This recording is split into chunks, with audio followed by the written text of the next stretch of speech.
வணக்கம் நண்பர்களே, welcome to let's play fantasy YouTube channel. நீங்க நம்ம யூடியூப் சேனலுக்கு புது நண்பரா இருந்தீங்கன்னா மறக்காம நம்ம யூடியூப் சேனலை சப்ஸ்கிரைப் பண்ணிக்கோங்க. எல்லா SA T20க்கும் நம்ம யூடியூப் சேனல்ல ரிவ்யூ வீடியோஸ் வந்துடும். அது மட்டும் இல்லாம இன்னைக்கு ஒரு முக்கியமான ஒரு லீக்குக்கான ப்ரெடிக்ஷன் தான் பார்க்க போறோம். SA T20 இந்த T20 வந்து உண்மையிலே கொஞ்சம் அன்பிரடிக்டபிளா இருந்தாலும் நமக்கு எடிட் பண்றதுக்கு டைம் வந்து கொஞ்சம் சூட்டபிளான டைம் தான். ஒரு நைட்டு வந்து 9 மணிக்கு தான் ஸ்டார்ட் ஆகும் முதல் மேட்ச். அதாவது சன்ரைசர்ஸ் ஈஸ்டர்ன் வந்து அதுக்கப்புறம் நம்மளுடைய எம்ஐக்கும் நடக்கு, எம்ஐ கேப்டனுக்கும் முதல் மேட்ச் வந்து நடக்கு. ஸோ இது வந்து 9 மணிக்கு வந்து மேட்ச் வந்து ஆரம்பிக்கிறாங்க. டாஸ் வந்து ஒரு 8:30க்கு போடுவாங்க. அப்போ நமக்கு வந்து அந்த டைம் வந்து ஒரு கரெக்டான டைம்னா தான் இருக்கும். மேட்ச் முடியறதுக்கு 12-12:30 ஆனாலும் நமக்கு வந்து எடிட் பண்றதுக்கு பிரச்சனை இல்லாத ஒரு டைமா தான் இருக்குது.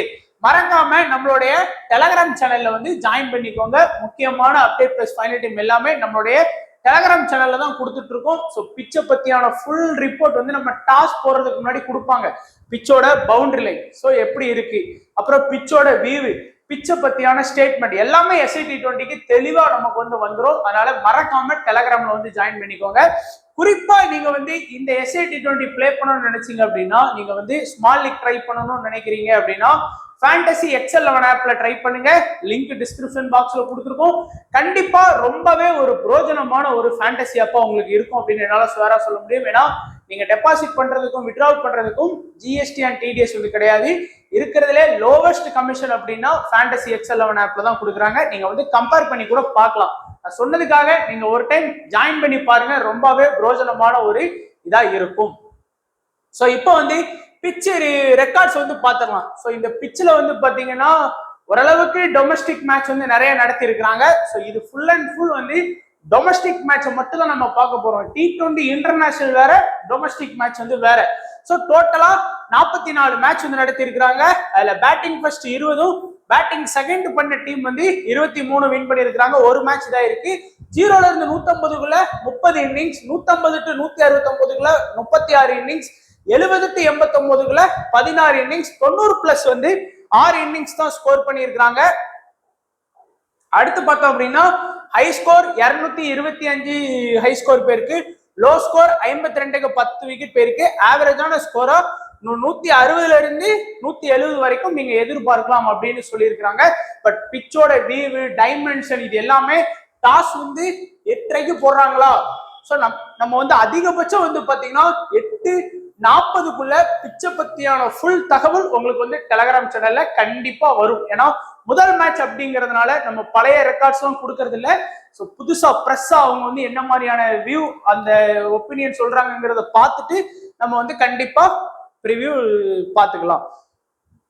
ஸோ இப்போ அடுத்தது வந்து பாசிபிள் 11 வச்சு நம்ம வந்து ப்ரெடிக்ட் பண்ணுவோம். ஃபர்ஸ்ட் வந்து சன்ரைசர்ஸ் ஈஸ்டர்ன், அடுத்து வந்து எம்ஐ கேப்டன் வந்து இங்க இருக்கிறாங்க. ஸோ இப்போ வந்து ரெண்டு டீமுக்கான 11 பாசிபிள் 11 தான் நம்ம எடுத்துட்டு வந்திருக்கோம். லாஸ்ட் இயர் இருந்த டீமே தான் இருக்கான்னு கேட்டீங்கன்னா கண்டிப்பா ஒரு நிறைய பிளேயர்ஸ் வந்து மாறி இருக்கிறாங்க. எப்படி ஆடுறாங்கன்னு பார்க்கலாம். லாஸ்ட் இயர்ல இடத்துல இருந்த டீமுக்கும் கடைசி இடத்துல இருந்த டீமுக்கும் தான் இன்னைக்கு மேட்ச் வந்து ஆரம்பிக்காங்க. இந்த டீம் கடைசி இருந்ததா அப்படிங்கிற மாதிரி இருக்கும். எம்ஐ லாஸ்ட் இயர்ல அந்த மாதிரி தான் ஆடினாங்க. இந்த வருஷம் டீம் பாக்குறதுக்கே ஒரு சூப்பரான ஒரு டீமா தான் இருக்கு. ஃபர்ஸ்ட் இங்க பாத்தீங்கன்னா சன்ரைசர்ஸை பார்த்துடலாம். ஸோ ஜாக் கிராவ்லி, அதுக்கப்புறம் வந்து ஜோர்டான் ஹெர்மனே, அடுத்து எய்டன் மார்க்ரம், அடுத்து டேவிட் பெடிங்கம், அடுத்து ஸ்டப்ஸ், அடுத்து வந்து பேட்ரிக், அடுத்து வந்து யான்சன், அடுத்து வந்து டவுசன், அடுத்து சிமிலன், அடுத்து வந்து வேண்டர்மியூ, அடுத்து வந்து பாத்தீங்கன்னா பிராட்மன். ஸோ ஓரளவுக்கு வந்து டீம் வந்து ஸ்ட்ராங்கா இருக்கு. அதே மாதிரி நம்ம எம்ஐ கேப்டன் பாத்தீங்க அப்படின்னா ரிக்லட்டன், ரீசா ஹென்ட்ரிக்ஸ், டசனே, Brevis, Colin Ingram, Omarzai, Linde, அடுத்து வந்து Rashid Khan, Rabada, Trent Boult, Thushara. So bowling attack பாருங்க, சூப்பரான ஒரு டீமா வச்சிருக்கிறாங்க. மோஸ்டா இந்த டீம் வின் பண்றதுக்கு வாய்ப்பு இருக்கும் அப்படின்னு சொல்லலாம். பட் அந்த டீமும் வந்து பாத்தீங்கன்னா குறைச்சு மதிப்பிட முடியாது. ஆன் பேப்பரை பார்க்க நல்லா இருந்தாலும் ஆன் ஃபீல்டுல யாரு நல்லா விளையாடுறாங்க அப்படிங்கிறத நம்ம வந்து கண்டிப்பா பார்த்தே ஆகணும். ஸோ ஃபர்ஸ்ட் வந்து பாசிபிள் 11 வந்து நம்ம பார்த்தாச்சு. ஸோ இப்போ பார்த்தோம் அப்படின்னா நம்ம வந்து இம்பார்ட்டன்ஸ் எல்லாம் எப்படி கொடுக்கலாம். ஃபர்ஸ்ட் பவுலிங் ஆப்ஷனை வந்து பார்த்துட்டு போயிடலாம். ஸோ ஃபர்ஸ்ட் இங்க பாத்தீங்க அப்படின்னா யார் இனிஷியல் அட்டாக் பண்றா அப்படின்னா மோஸ்டா அந்த பவர் பிளேல இல்ல 1 to 6 அந்த ஓவர் எடுத்துக்கிட்டீங்க அப்படின்னா ரபடாவும் சரி, ட்ரெண்ட் போல்டும் சரி, அட்டாக் பண்றதுக்கு நிறைய வாய்ப்புகள் வந்து இருக்குது. ஏன்னா ரபடா உங்களுக்கு தெரியும் இனிஷியல்ல கண்டிப்பா பவுல் பண்ணுவாரு. ட்ரெண்ட் போல்ட் சொல்லவே வேணாம், அவருடைய ஸ்ட்ரென்த்தே வந்து அந்த இனிஷியல் ஓவர்ல விக்கெட் எடுக்கிறது தான் அவருடைய ஸ்ட்ரென்த்னே சொல்லலாம். அது சில நேரம் பால் வந்து நல்லா ஸ்விங் ஆச்சுன்னா 3 ஓவரையே அவருடைய ஸ்டார்டிங்ல முடிச்சிருவாரு. 1வது ஓவர் பவுல் பண்றாங்கன்னா 2வது ஓவர் ரபடா, 3வது ஓவர் ட்ரெண்ட் போல்ட், 4வது ஓவர் ரபடா, 5வது ஓவரே ட்ரெண்ட் போல்ட் வர்றதுக்கு வாய்ப்பு இருக்கு. ஸோ டெத்ல மிடில் எல்லாம் பவுல் பண்ணாம அந்த இனிஷியல்லே பால் நல்லா ஸ்விங் ஆச்சுன்னா 3 ஓவர் முடிச்சிருவாரு. துஷாராவுமே பாத்தீங்க அப்படின்னா இனிஷியல்ல பவுல் பண்ணக்கூடிய ஒரு பவுலர் தான். நீங்க ஸ்ரீலங்கால பார்த்திருப்பீங்க, அவங்க இப்போ நியூசிலாந்துக்கு அகைன்ஸ்டா கூட விளாண்டாரு. ஸோ நல்லாவே ஒரு லைட்டா ஒரு ஃபார்ம்ல தான் இருக்கிறாரு. அவருமே இனிஷியல் அட்டாக் பண்ணக்கூடிய ஒரு பவுலர் தான். மேபி இந்த 3 பேருமே இனிஷியல்ல பவுல் பண்ணலாம். பட் டெத்துல பாத்தீங்க அப்படின்னா டெத்துல கண்டிப்பா இந்த டீம்ல ரபடாவும் சரி துஷாராவும் சரி 2 பேரும் தான் டெத்துல வந்து மோஸ்ட் அட்டாக் பண்றதுக்கு வாய்ப்புகள் இருக்கு. அதுக்கப்புறம் வந்து சப்போர்ட்டிங் பவுலரா வந்து மிடில் அட்டாக் பண்ணக்கூடியது வந்து உங்களுக்கு தெரியும், ஜார்ஜ் லிண்டேயும் சரி ரஷித் கானும் சரி, இந்த 2 பேரும் தான் மெயின் ஸ்பின்னரா இருக்கிறாங்க. 8 ஓவர் 2 பேர் சேர்ந்து 8 ஓவர் வந்து அட்டாக் பண்ண போறாங்க. அதுக்கப்புறம் அவங்களுக்கு கரெக்டா ப்ராப்பரா 5 பவுலிங் ஆப்ஷன் இருக்கு. 6th பவுலிங் ஆப்ஷன்ல தான் நமக்கு வந்து பாத்தீங்கன்னா ஒமர்சாய் இருக்கிறாரு. இந்த ஒமர்சாய் வந்து அதிகபட்சம் எத்தனை ஓவர் பவுல் பண்ணுவாருன்னா ஒரு 1 to 2 ஓவர் வரைக்கும் பவுல் பண்றதுக்கு நமக்கு வந்து வாய்ப்பு இருக்கு. அதுக்கு மேல அவரால் பெருசாலாம் பவுல் பண்ண முடியாது. ஏன்னா இருக்கிற பவுலிங் ஆப்ஷன் எல்லாமே ரொம்ப ஸ்ட்ராங். அந்த 2 ஓவரும் யார்கிட்ட இருந்து எடுப்பாரு அப்படின்னா மேபி துஷாரா கிட்ட இருந்து 1 ஓவர் எடுப்பாரு. இன்னும் 1 ஓவர் பாத்தீங்கன்னா லிண்டே கிட்ட இருந்து எடுக்கிறதுக்கு வாய்ப்பு இருக்கு. ஏன்னா ரஷித் கானும் சரி ரபடாவும் சரி ட்ரெண்ட் போல்டும் சரி கண்டிப்பா அவங்களுடைய 4 ஓவரை பவுல் பண்ணிடுவாங்க. அதனால ஒருவேளை என்ன ஆகும்னா ஒமர்சாய் ஓவரே பவுல் பண்ணாம கூட போகலாம். ஏன்னா இந்த 5 பேருக்கும் டே செம்மையா செட் ஆச்சுன்னா ஐநாங் 20 ஓவர் முடிஞ்சு அவர் வந்து சும்மா உப்புக்கு சப்பனியா பவுலிங்ல இருந்துட்டு போட்டுதான் ஒன்லி பேட்டிங் ஆப்ஷன் மட்டும் தான் கிடைக்கும். ஆனா 6வது ஆப்ஷன்ல இருக்கிறதுனால அவருக்கு நம்ம நல்லா இம்பார்ட்டன்ஸ் கொடுக்கறதுக்கு ட்ரை பண்ணலாம். ஸோ இதான் பவுலிங் ஆப்ஷன் அட்டாக்கிங்ல இருக்கிறது.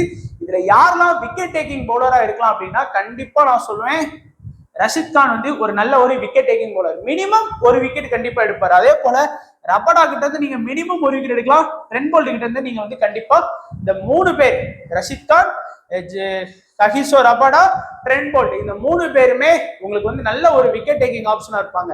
அதுவே இந்த ஜார்ஜ் லிண்டே சரி அண்ட் நுவான் துஷாரா இந்த 2 பேருமே பாத்தீங்கன்னா அன்பிரடிக்டபிள் பவுலர்ஸ். எப்படின்னா விக்கெட் எடுத்தாங்க அப்படின்னா திடீர்னு ஜார்ஜ் லிண்டேலாம் 3 விக்கெட் கூட எடுத்து கொடுத்துருவாரு.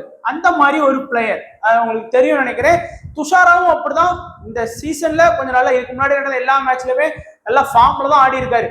குறையாம 1 விக்கெட்டாச்சு எடுத்து கொடுத்துருவாரு. ஆனா என்ன வந்து 4 ஓவர் கம்ப்ளீட் போலிங் பண்ணாதனால கொஞ்சம் இம்பார்ட்டன்ஸ் கம்மி பண்ணியிருக்கேன் தவிர மற்றபடி இந்த ஜார்ஜ் லிண்டே நுவான் துஷாரா வந்து அன்பிரடிக்டபிள் பவுலர். விக்கெட் எடுத்த அன்னைக்கு பயங்கரமா எடுத்துருவாங்க. அதுவே Trent Boult Rashid Khan Rabada தான் ஆவரேஜா 1 or 2 விக்கெட் எல்லா மேட்சுமே எடுத்து கொடுக்கக்கூடிய ஒரு பிளேயரா இருப்பாங்க. ஸோ பவுலிங் ஆப்ஷன் வந்து நம்ம நல்லா அனலைஸ் பண்ணியாச்சு. இப்போ பேட்டிங் பாத்தீங்கன்னா ஓப்பனிங் ஆடக்கூடியது ரிக்லட்டனும் ரீசா ஹென்ட்ரிக்சன். ரிக்லட்டன் இப்போ நடந்த டெஸ்ட்ல கூட பாத்தீங்கன்னா எப்படி ஃபார்ம் ஆடினாரு பாகிஸ்தான் கூட. அவருடைய ஹோம் பிச்சு பாகிஸ்தான் பவுலிங் சரியில்லை என்ன சொன்னாலும் அவ்வளவு ரன் அடிக்கணும். அது போக அதுக்கு முன்னாடி நடந்த எல்லா டெஸ்ட் மேட்ச் சரி T20 அதெல்லாம் நல்லா ஆடி இருக்காரு. இந்தியா சீரீஸ்ல பெருசா ஆடல. இந்தியா வர்சஸ் சவுத் ஆப்பிரிக்கா சீரீஸ்ல அவர் நல்ல ஃபார்ம் அவுட்ல இருந்தாரு. ஆனா போன வருஷம் பாத்தீங்கன்னா எம்ஐ கேப்டனுக்கு பயங்கரமா ஆடினாரு. அதனாலதான் எம்எல்ஏ எடுத்தாங்க. ஸோ அதனால ரிக்லட்டன் வந்து ஒரு சூப்பரான ஒரு பிளேயர், விக்கெட் கீப்பிங் ஆப்ஷன்ல வேற இருக்கிறாரு. அடுத்து ரீசா ஹென்ட்ரிக்ஸ் வந்து இப்ப நடந்த எல்லா மேட்ச்லயுமே ஃபார்ம் அவுட்ல தான் இருக்கிறாரு, நீங்களே பார்த்திருப்பீங்க. ஆனா ரீசா ஹென்ட்ரிக்ஸ் வந்து நான் எப்போதும் சொல்றதா அவரை பத்தி 10 மேட்ச் இருக்குன்னா 2 மேட்ச் ஆடுவாரு, மீதி உள்ள 8 மேட்சுமே ஃபிளாப்பான ரிசல்ட் தான் கொடுப்பாரு.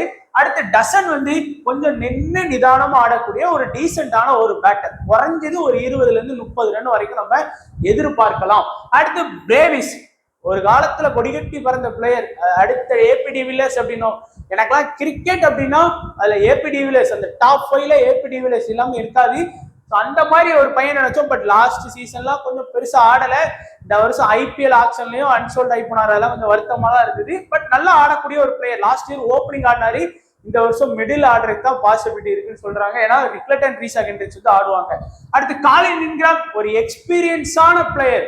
காலின் இன்கிராம் இருந்து சில டைம்ல பவுலிங் நீங்க எதிர்பார்க்கலாம் எல்லாம். ஏன்னா இந்த வருஷம் அவங்கள்ட்ட பவுலிங் அட்டாக் பயங்கரமா இருக்கிறதுனால 7th ஆப்ஷன்ல இருக்கிறதுனால பவுலிங் கொடுக்க மாட்டாங்க. பட் நீங்க வந்து அவர்கிட்ட எதிர்பார்க்கலாம் நல்ல ஒரு டீசென்டான ஒரு பேட்டர், பட் ரொம்ப எக்ஸ்பீரியன்ஸான பிளேயர். ஒமர் சாய் கண்டிப்பா ஒரு நல்ல பிக்கா இருப்பாரு. ஏன்னா பேட்டிங் பிளஸ் பவுலிங் இருக்கக்கூடிய ஒரே ஒரு ஆல்ரவுண்டர் அப்படின்னு பாத்தீங்கன்னா இந்த டீம்ல ஒமர் சாய் மட்டும்தான். ஸோ அது மட்டும் நீங்க பாத்துக்கோங்க. ஸோ அடுத்து நம்ம பார்க்கக்கூடியது, நம்ம வந்து பார்த்தோம் அப்படின்னா சன்ரைசர்ஸ் அவங்களுடைய டீமை வந்து நம்ம பார்த்துடலாம். ஸோ இவங்களுடைய பவுலிங் அட்டாக் பார்த்தீங்க அப்படின்னா யான்சன் அந்த இனிஷியல்ல பவுல் பண்ணுவார். இப்போ இந்தியா சீரீஸ்லயே வந்து பாத்தீங்கன்னா இந்தியா பிளேயர்ஸே வச்சு செஞ்சார். எல்லா மேட்சும் 2 விக்கெட் பிளஸ் ஒரு கணிசமான ஒரு பேட்டிங் ஆடிடுவாரு. 2 விக்கெட் எடுப்பாரு. குறைஞ்சது வந்து பாத்தீங்கன்னா ஒரு 15 ரன் ஆச்சு நமக்கு வந்து ஸ்கோர் பண்ணி கொடுத்துருவாரு. அந்த மாதிரி ஒரு டீசென்டான ஒரு ஆல்ரவுண்டர் அப்படின்னு சொல்லலாம். அவருடைய அட்டாக் ஃபுல்லா வந்து இனிஷியல்ல இருக்கும். 1வது ஓவர் பவுல் பண்ணுவாரு, 3வது ஓவர் பவுல் பண்ணுவாரு, கடைசி 4 ஓவர்ல 2 ஓவர் அவருடைய அட்டாக்கா தான் வந்து இருக்கும். அதே மாதிரி அவர் கூட ஸ்டார்டிங்ல இனிஷியல்ல பவுல் பண்றது வந்து பாத்தீங்கன்னா அண்ட் சிமிலேனும் வந்து பவுல் பண்ணுவார். ஏன்னா இப்போ நம்ம சவுத் ஆப்பிரிக்கால அவரும் வந்து T20ல மெயின் பிளேயரா இருக்கிறாரு. அவரையும் வச்சு பாத்தீங்கன்னா நல்லா ஆடுறாங்க. ஸோ 1வது ஓவர் அவர்னா, 2வது ஓவர் சிமிலேன், 3, 4. ஸோ இனிஷியல்ல வந்து பாத்தீங்கன்னா கண்டிப்பா அட்டாக் பண்ணுவாங்க அந்த இதுல. அடுத்து மிடில் வந்து பாத்தீங்கன்னா 2 ஸ்பின்னர் இருக்காங்க. வேண்டர்மியூ லாஸ்ட் சீசனும் இதே டீமுக்கு ஆடி இருக்கிறாரு. அடுத்து டவுசனும் வந்து பாத்தீங்கன்னா அவங்களுக்கு வந்து மிடில் ஆடி கொடுக்கறதுக்கு பவுலிங் பண்றதுக்கு வாய்ப்புகள் இருக்கு. ஒரு சில ஓவர் வந்து பவுல் பண்ணுவாங்க. 2 ஓவர் வரைக்கும் வேணா டவுசன் கிட்ட இருந்து எதிர்பார்க்கலாம். ஏன்னா இந்த பேட்ரிக் க்ரூகர் வந்து நமக்கு வந்து 6th பவுலிங் ஆப்ஷன்ல இருந்தாலும் சவுத் ஆப்பிரிக்கா டீம்ல T20 டீம்ல இப்போ ரீசெண்டா நல்ல மெயின் பவுலிங் ஆப்ஷன்ல இருக்காரு. இந்தியாவுக்கு அகைன்ஸ்டாவே விளையாண்டு பேட்டிங் பிளஸ் பவுலிங்ல நல்ல பாயிண்ட்ஸ் வாங்கி கொடுத்திருக்காரு. ஸோ அவரை வந்து கண்டிப்பா ஃபோக்கஸ் பண்ணுங்க. அண்ட் டெப்த்ல அட்டாக் பண்ணக்கூடிய மெயின் பவுலரா, அதாவது இந்த பவர் பிளே 1 to 6 இதெல்லாம் முடிஞ்சதுக்கு அப்புறம் ஒரு 7வது ஓவருக்கு அப்புறம் தான் வருவாரு பிராட்மன். போன சீசன்ல இந்த நம்ம சன்ரைசர்ஸ் வின் பண்றதுக்கு காரணம் அவர் தான். ஏன்னா அவ்வளவு விக்கெட் எடுத்து கொடுப்பாரு. கண்டிப்பா நீங்க வந்து 2 விக்கெட் வந்து நீங்க சாலிடா அவர்கிட்ட எதிர்பார்க்கலாம், அந்த மாதிரி பிளேயர். ஸோ டெத்ல அட்டாக் பண்ணக்கூடியது யான்சன் வந்து கண்டிப்பா டெத்ல வந்து 1 or 2 ஓவர் பவுல் பண்ணுவாரு. அதே போல பிராட்மனும் 1 or 2 ஓவர் பவுல் பண்ணிடுவாரு. இந்த சிமிலேனுக்கு வேணா மேபி 1 ஓவர் கொடுத்தாங்க அப்படின்னா ஒன்னு பிராட்மனுக்கு 1 ஓவர் கம்மியாகும், இல்ல யான்சனுக்கு வந்து கம்மியாகும். இனிஷியல்ல நல்ல ஸ்விங் அந்த மாதிரி ஆச்சுன்னா எப்படி ட்ரெண்ட் போல்ட் இனிஷியல்ல கிங்கோ அதே மாதிரிதான் யான்சனும் ஃபர்ஸ்டே விக்கெட் எடுத்து கொடுத்துருவாரு. ரீசெண்டா நடந்த ஸ்ரீலங்கா டெஸ்டா இருக்கட்டும், பாகிஸ்தான் டெஸ்டா இருக்கட்டும், எல்லா இதுலயும் சூப்பரா பவுலிங் பண்ணியிருக்கிறாரு. பிளஸ் பேட்டிங் நல்லா ஆடி இருக்காரு. ஸோ பவுலிங் ஆப்ஷன்ல பாத்தீங்கன்னா 6th பவுலிங் ஆப்ஷன்ல இருக்கக்கூடியது Patrick Kruger. South Africa SA நம்ம டீம்ல மெயின்ல ஆடி இருக்காரு, இன்டர்நேஷனல் டீம்ல. ஸோ நல்லா பாத்துக்கோங்க. ஸோ இதுல வந்து யாருக்கெல்லாம் இம்பார்ட்டன்ஸ் கொடுக்கலாம் அப்படின்னு பாத்தீங்க அப்படின்னா, எனக்கு தெரிஞ்சு நீங்க வந்து கொஞ்சம் பேட்டிங்க்கும் சப்போர்ட் வேணும் அப்படின்னு போனீங்கன்னா இந்த பேட்ரிக் க்ரூகர், அடுத்து வந்து மார்க்ரோ யான்சன், அதுக்கு அடுத்து வந்து சிமிலேனு, அதுக்கு அடுத்தபடியா பாத்தீங்கன்னா பிராட்மன். இந்த 4 பேருக்குமே நீங்க ஒரு கணிசமான ஃபேண்டசி பாயிண்ட் வந்து எதிர்பார்க்கலாம். அடுத்ததா பேட்டிங்கை பொறுத்த வரைக்கும் Zak Crawley, Jordan Hermann. So Jordan Hermann வந்து லாஸ்ட் சீசன் வந்து இந்த டீமுக்கு வந்து 1 டவுன்ல ஆடினாரு. இங்க இப்போ வந்து ஓப்பனிங் ஆட வேண்டிய சூழ்நிலை இருக்கு. அதே போல ஜாக் ராவ்லி டெஸ்ட் பிளேயர் தான், நல்ல பொறுமையா ஆடக்கூடிய ஒரு டெஸ்ட் பிளேயர். ரீசெண்டா நடந்த இங்கிலாந்து டெஸ்ட்ல எல்லாம் பெருசா ஒன்றும் ஸ்கோர் பண்ணி கொடுக்கல, சொல்ற லெவலுக்கு வந்து பாத்தீங்கன்னா ஸ்கோர் பண்ணி கொடுக்கல. பட் இருந்தாலும் ஒரு டீசெண்டா ஆடக்கூடிய ஒரு பேட்டர். குறையாம வந்து ஒரு 20ல இருந்து ஒரு 25 ரன் அந்த மாதிரி எதிர்பார்க்கலாம். ஸோ அதே போலதான் ஜோர்டான் ஹெர்மனும் ஒரு டீசெண்டா ஆடக்கூடிய ஒரு பிளேயர் தான். ஆனா கம்பேர் டு இந்த 2 ஓப்பனர்ஸ்க்கும் அந்த 2 ஓப்பனர்ஸ் வந்து ஈக்குவலா இல்லை அப்படிங்கிற மாதிரி தான் இருக்கு. அதனால கொஞ்சம் கம்மியா தான் எதிர்பார்க்கலாம். அதே போல வந்து பாத்தீங்கன்னா மார்க்ரம் ஒரு முக்கியமான பிளேயர். பவுலிங் ஆப்ஷன் ஸ்வேரா நம்மளால சொல்ல முடியாது. ஏன்னா அவர் ரீசெண்டா நடந்த எந்த ஒரு மேட்ச்லயுமே பவுல் பண்ணல. இந்தியா சீரீஸோடயுமே ஒரே ஒரு ஓவர் தான் பவுல் பண்ணார் நினைக்கிறேன். அவர் பவுலிங் பண்ணவே இல்லை. டெஸ்ட் சீரீஸ்லயும் பெருசா சொல்ற மாதிரி எதுவுமே இல்லை. ஆனா பேட்டிங் ஓரளவுக்கு டீசென்ட் ஆனாலும் முன்ன மாதிரியான மார்க்கம் இல்லை. நீங்க இந்த இந்தியா சீரீஸ் T20 எல்லாம் எடுத்துக்கிட்டீங்கன்னா கேவலமா அவுட் ஆகி போயிட்டு இருந்தாரு. பட் இந்த மாதிரி டொமஸ்டிக் லீக்ல சூப்பரா ஆடக்கூடிய பிளேயரா தான் இருப்பாரு. ஏன்னா ஒரு ஸ்டாண்டர்ட் பவுலருக்கும் இந்த மாதிரியான பவுலிங் ஆப்ஷனுக்கும் நிறைய வித்தியாசங்கள் இருக்கு. ஸோ மார்க்ரம் ஒரு நல்ல ஆப்ஷனா இருப்பாரு. அதே போல டேவிட் பெட்டிங்கம், ஸோ அவரு வந்து எஸ்ஏடி சவுத் ஆப்பிரிக்கா டீம்ல நமக்கு வந்து டெஸ்ட் டீம்ல ஒரு 2 டவுன் வந்து ஆடுறாரு. ஸோ பொறுமையா ஆடக்கூடிய பிளேயர் கண்டிப்பா இன்னைக்கு ஸ்குவாட்ல இருக்காரு, வாய்ப்பு இருக்கு அப்படிங்கிற மாதிரி தோணுது. அதுக்கப்புறம் வந்து ஸ்டப்ஸ் ரீசெண்ட் டைம்ஸ்ல சூப்பரா ஆடி கொடுக்கக்கூடிய player, plus wicket keeping option வேற இருக்கு, நல்லாவே ஆடி கொடுப்பாரு. அதே போல பிராட்டிக் ரூகரும் ஒரு டீசென்டான ஒரு பிளேயரா இருக்காரு. ஸோ இந்த டீம் பேட்டிங் லைட்டா வீக் தான், இங்க வந்து பாத்தீங்கன்னா பவுலிங் ரொம்ப ஸ்ட்ராங் தான். ஸோ எனக்கு தெரிஞ்சு இந்த மேட்ச்ல வந்து டாஸ் வந்து கொஞ்சம் முக்கிய ரோலா இருக்கும். எம்ஐ கேப்டன் வின் பண்றதுக்கு கொஞ்சம் ஒரு 70% வந்து பாசிபிலிட்டி இருக்கு. பட் ஆன் பேப்பர் பார்த்து என்னைக்குமே சொல்லக்கூடாது, ஆன் ஃபீல்டு பார்த்து தான் நம்ம சொல்லணும். ஸோ இப்போ நம்மளுடைய ஒரு சேஃபான ஒரு ஸ்மால் லீக் டீம் பார்க்கலாம். ஸோ ஃபுல் அண்ட் ஃபுல் வந்து சேஃபா தான் டீம் எடுத்திருக்கோம். ஃபர்ஸ்ட் வந்து சன்ரைசர்ஸ் பாருங்க, ஸ்டப்ஸ், அதுக்கப்புறம் வந்து மார்க்ரம், அடுத்து யான்சன், அடுத்து பார்ட்டிக் க்ரூகர், அடுத்து வந்து பிராட்மேன். ஸோ ஒரு 5 பேரை வந்து நம்ம எடுத்திருக்கோம். ஒரு 3 பேட்டர் மாதிரி வந்திருக்காங்க, 3 பவுலிங் ஆப்ஷன் மாதிரி எடுத்திருக்கோம். இங்க பாருங்க ரிக்லட்டன், டசன், அடுத்து லிண்டே, அடுத்து Rabada, Rashid Khan, Trent Boult. எனக்கு தெரிஞ்சு டசனை வந்து பெருசா ட்ரை பண்ணணுமான்னு யோசிங்க. ஏன்னா நிறைய மேட்ச் வந்து ஃபிளாப்பான ரிசல்ட் எடுத்து கொடுத்துருக்கிறாரு. ரீசெண்டான நடந்த பாகிஸ்தான் கூட இவங்க T20 ஆனாங்க, அதுலயும் அவர் பெருசாலாம் ஒன்றும் ஸ்கோர் பண்ணி கொடுக்கல. அதனால அந்த இடத்துல வேற ஏதாச்சும் ஒரு பிளேயரை ட்ரை பண்ணுமான்னு பாருங்க. கேப்டன் எனக்கு தெரிஞ்சு யான்சன் தான் உங்களுக்கு ஒரு பெஸ்ட் கேப்டனா இருப்பாரு. வைஸ் கேப்டன் பாத்தீங்கன்னா ரஷித் கானை வந்து பெஸ்ட் வைஸ் கேப்டனா நீங்க வந்து ஃபோக்கஸ் பண்ணிக்கலாம். ஒரு சில பேர் வந்து மார்க்ரம் வேணா வைஸ் கேப்டனா ட்ரை பண்ணுவாங்க, but captain Jansen, vice captain Rashid Khan small லீக்கு ஒரு பெஸ்ட் காம்போவா இருக்கும்னு நினைக்கிறேன். ஸோ மறக்காம எல்லாருமே நம்ம வீடியோஸ்க்கு வந்து சப்போர்ட் பண்ணுங்க நண்பா. SA T20 ஃபுல்லா எல்லா மேட்சுக்கான ப்ரிவியூஸ் வீடியோஸ் எல்லாமே நம்ம யூடியூப் சேனல்ல கொடுப்போம். ஸோ ஃப்ரீயாவே கொடுக்குறோம். ஸோ மறக்காம உங்களுடைய சப்போர்ட் மட்டும் தான் தேவை. வீடியோவை லைக் பண்ணுங்க, உங்களுடைய ஃப்ரெண்ட்ஸுக்கு ஷேர் பண்ணுங்க, அது மட்டும் போதுமானது. வீடியோ பத்தியான கருத்துக்களை கண்டிப்பா கமெண்ட் செக்ஷன்ல சொல்லுங்க. நீங்க என்ன மாதிரியான SLPக்கு வந்து டிஃபரன்ஷியலா யூஸ் பண்ண போறீங்க அப்படிங்கறத கமெண்ட் செக்ஷன்ல சொல்லுங்க. அதை பார்த்து 4 பேர் அதையும் வந்து உங்களுடைய சாய்ஸை வந்து பார்த்து பயனடைவாங்க. ஸோ நம்மளும் அதுல இருந்து ஒரு சில சேஞ்சஸ் வந்து பண்ணலாம். ஸோ மறக்காம கமெண்ட் செக்ஷன்ல உங்களுடைய கமெண்ட் பண்ணிட்டு போங்க. ஸோ வீடியோ பார்த்த எல்லா நண்பர்களுக்கும் நன்றி, வணக்கம். தேங்க்ஸ் ஃபார் வாட்சிங் நண்பா.